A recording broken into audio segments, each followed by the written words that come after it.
Hello students, myself Supriya Pandey, assistant teacher in biology.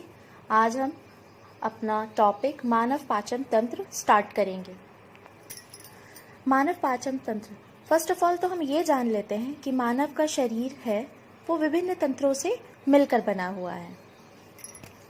जैसा कि आप देख सकते हैं, मानव का शरीर 8 तंत्रों से मिलकर बना हुआ है। पहला पाचन तंत्र, दूसरा श्वसन तंत्र, तीसरा रक्त परिसंचरण तंत्र, फिर उत्सर्जन तंत्र, तंत्रिका तंत्र, जनन तंत्र, पेशी तंत्र और कंकाल तंत्र।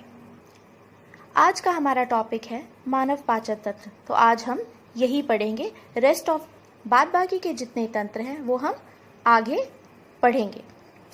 पाचन तंत्र को अगर हम बेसिकली देखें तो इसमें केमिकल रिएक्शंस होते हैं जो कि भोजन को पचाने में मदद करते हैं।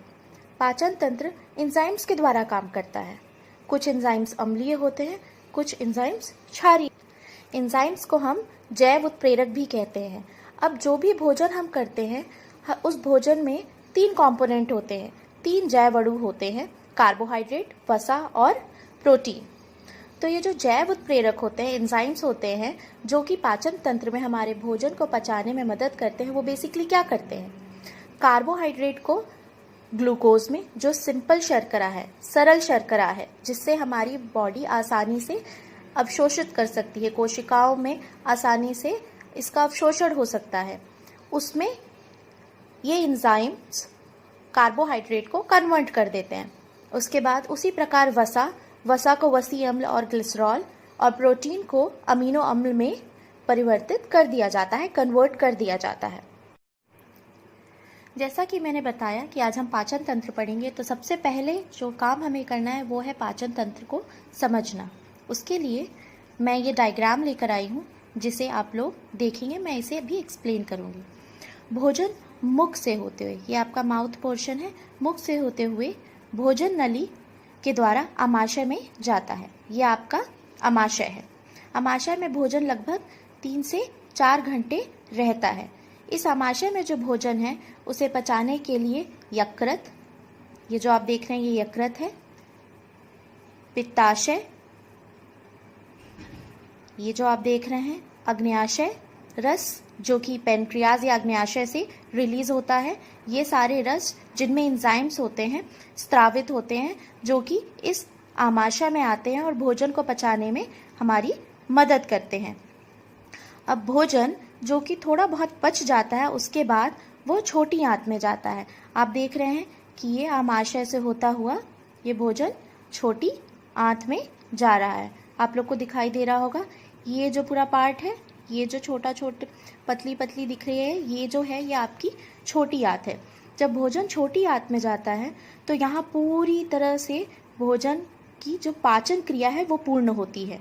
इसके बाद जो अपशिष्ट बचता है वो ये जो बड़ी आंत है इसमें जाता है, जिस अपशिष्ट पदार्थ में भी वाटर बहुत ज़्यादा, वाटर मॉलिक्यूल्स या जल रह जाता है। जो बचा हुआ जल होता है वो इस अपशिष्ट पदार्थ में से इस बड़ी आंत के द्वारा एब्जॉर्ब कर लिया जाता है। बाद में जो लास्ट में बचता है वो होता है हमारा अपशिष्ट पदार्थ, जो कि इस गुदा द्वार के द्वारा शरीर से बाहर निष्कासित कर दिया जाता है। तो ये तो एक ओवरव्यू था। अब हम डिटेल में पाचन क्रिया को पढ़ेंगे कि कौन सी ग्रंथि कहाँ पाई जाती है और वह कौन से एंजाइम को स्रावित करती है, सब कुछ।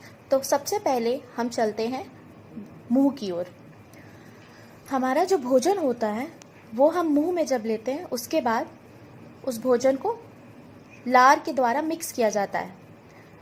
लार हमारे मुंह में उपस्थित लार ग्रंथियों के द्वारा स्रावित होता है। उस लार में एंजाइम होता है एमाइलेज एंजाइम, जिसका पीएच होता है 6.8। अगर हम पीएच स्केल की बात करें तो आप सभी बच्चे जानते हैं कि 0 से 7 ये अम्लीय माना जाता है, 7 न्यूट्रल पॉइंट होता है और 7 से 14 के बीच की जो स्केल होती है वो क्षारीय मानी जाती है। तो क्योंकि ये 7 से पहले आ रहा है, 6.8 पीएच है, इसलिए ये एमाइलेज अम्लीय यह एमाइलेज एंजाइम अम्लीय है। यह एमाइलेज क्या करता है कि ये मंड जटिल अणु को सरल शर्करा में परिवर्तित करता है। हमारे शरीर में जो भोजन प्रवेश लेता है, जो भोजन हम लेते हैं, वो काफ़ी जटिल रूप में होता है। हमारी बॉडी उसको प्रोसेस करने के लिए छोटे छोटे पार्ट्स में डिवाइड कर देती है ताकि आसानी से वो उसमें पाए गए सभी पोषक तत्वों का अवशोषण कर सके। अब ये भोजन आहार नाल या भोजन नली से होता हुआ आमाशय में जाता है।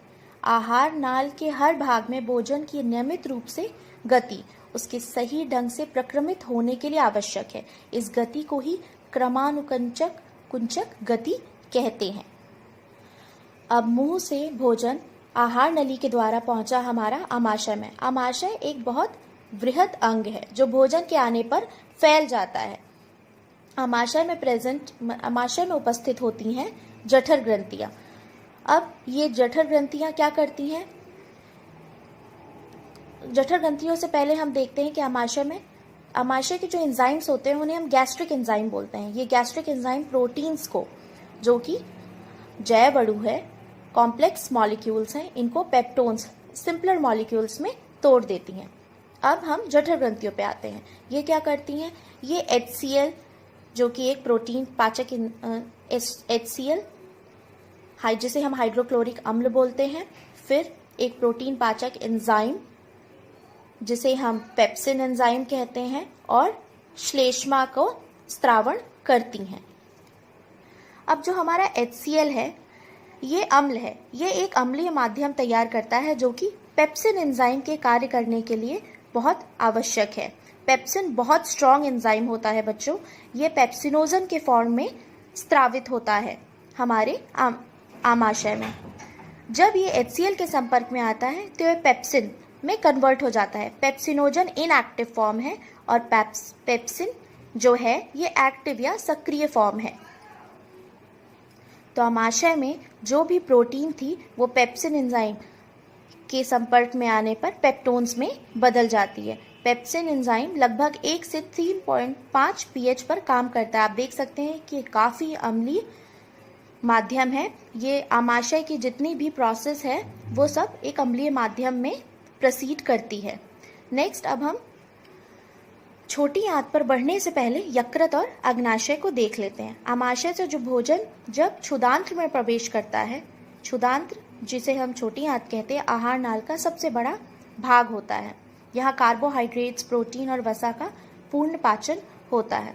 मगर क्षुदांत्र में कार्य करने के लिए जो मीडियम चाहिए होता है वो क्षारीय होना चाहिए, और आमाशय से आने वाला जो भोजन है वह अम्लीय है।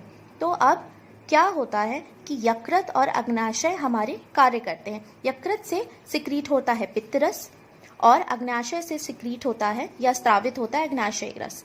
यह दोनों क्षारीय होते हैं और सारे मीडियम को क्षारीय बनाने में मदद करते हैं। अब अगर हम अग्नाशय को देखें कि अग्नाशय से निकलता है अग्नाशय रस। इस रस में 3 एंजाइम्स पाए जाते हैं, ट्रिप्सिन, एमाइलेज और लाइपेज। जो हमारा ट्रिप्सिन एंजाइम है ये प्रोटीन 7 पेप्टोन्स को अमीनो अम्ल और पॉलीपेप्टाइड्स में कन्वर्ट कर देता है, बदल देता है। हमारा एमाइलेज एंजाइम मंड, जिसको हम स्टार्च भी कहते हैं, को शर्करा में बदल देता है। ये सिंपलर फॉर्म है, ये कॉम्प्लेक्स फॉर्म है। नेक्स्ट हमारा आता है लाइपेज, जो कि इमल्सीकृत वसे को वसा अम्ल और ग्लिसरॉल, ये सिंपलर फॉर्म्स हैं फैट्स के, वसा के, इसमें परिवर्तित कर देता है।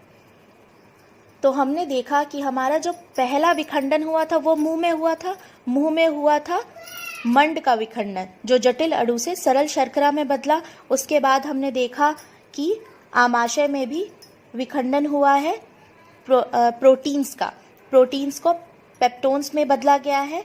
फिर हम अब आते हैं छोटी आंत पे, जिसमें हमारी पाचन क्रिया पूर्ण होती है। यहाँ कार्बोहाइड्रेट्स, प्रोटीन्स, वसा सबका पूर्ण रूप से विखंडन हो जाता है और ये अपने सिंपलर फॉर्म में टूट जाती हैं।